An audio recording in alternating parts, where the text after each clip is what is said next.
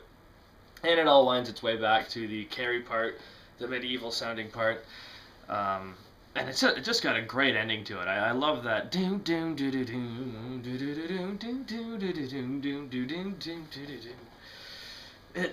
It's weird, it's complicated, and it's disjointed, and if there's a criticism to the song, it's the funky part seems to have almost no relation with the original part, other than the little section in the middle where there's a little reprise or whatever. But, as disjointed as it is, it still has that kind of emotive power to it. Maybe it's just that, I was at the right age when I got into Gentle Giant. I was a wee 15, 16-year-old.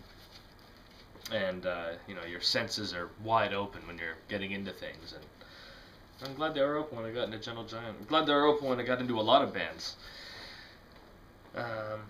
Yeah, so Experience, great track. Song 2 is side 2, A Reunion. This is, they now kind of had an obligatory simpler song, and this is it. We get a nice little, it's kind of a little acoustic ballad, very folky, very Renaissance-y. Good display of violins, nice carry vocal, very soft. I really like it, actually. It doesn't overstay its welcome. It's just right on 2 minutes, I think. Very short. But it's sweet, and a unique little bit of 70s prog, a unique little bit of Gentle Giant. I mean, the way that Gentle Giant approached their classical influences was a lot different from, say, Yes, who were basically just doing rock versions of Stravinsky and that, which is obviously super cool. But like I said, I mean, the classical influences that were motivating Gentle Giant were different. Like I said, there's a Baroque kind of thing, or Renaissance music kind of a thing. It's a different period of classical music, and they do a great job of it. They really do. Then we wind up with possibly the best song on the album. For me, it's a toss up between the Runaway, Experience, and the final song, which is the title track, In a Glass House.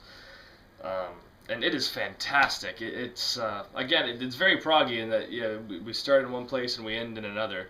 We've got the first part, which is more acoustic-y, and again those Renaissance-y flavors and melodies are so prevalent in this song. And it changes a lot. There's a lot of kind of seemingly nonsensical timing changes and mood changes and whatnot. But you get used to it, and it all fits together. And the instruments, they really pull out all the stops on the title track on here. We get just about every instrument that they were capable of playing, and they were each capable of playing many. It's a really, really good song. We kind of get the opening part is softer, but it's still got a lot of energy to it. It's still got some ace drumming by John Weathers. Kind of, I don't want to say fusiony, but it is a bit. And then we end up at the end with the big riff, which I think is great. The doom doom doo doo doo doo doo doo doo doo doo doo. And it goes into that. I think the riff in a glass house,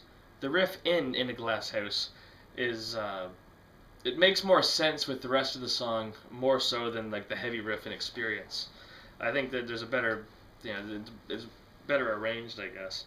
And again, it's the same thing. Like we get into the heavy part, and then the acoustic guitars come in a couple of times, and it's almost like the softer beginning of the song is kind of in battle with the heavier ending of the song. I'm not really sure about the lyrics. I mean, I'm not saying I'm not sure about them. I just don't know them well enough. I get the idea that they're quite philosophical and deep, which is great. Um, but again, with Gentle Giant, when I'm listening to it, it's more for like the musical elation. I just like listening to how musical it is and how all the instruments work together. Um, like I said, I mean, they really were masters at that.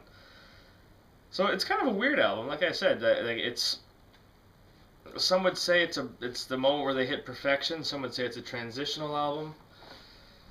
It's so hard to pin down the Gentle Giant albums because, like I said, once they had found their feet, they just consistently made really great albums, and they're each kind of unique in their own way. And like I said, I mean, I'm sure there's Gentle Giant fans out there that can point to every one of their albums or any one of their albums and say, "Yep, that's the one."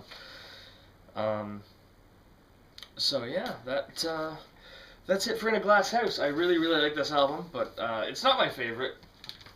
It captures the band in that panic of losing one of their key members, but they survived, and they survived very well in this case. It allowed them to carry on and make many more great records, which we're going to talk about very soon. We're going to talk about The Power and the Glory next, another concept album. So stay tuned, hit a like, hit a subscribe, and we'll see you then. Thank you very much. Yeah.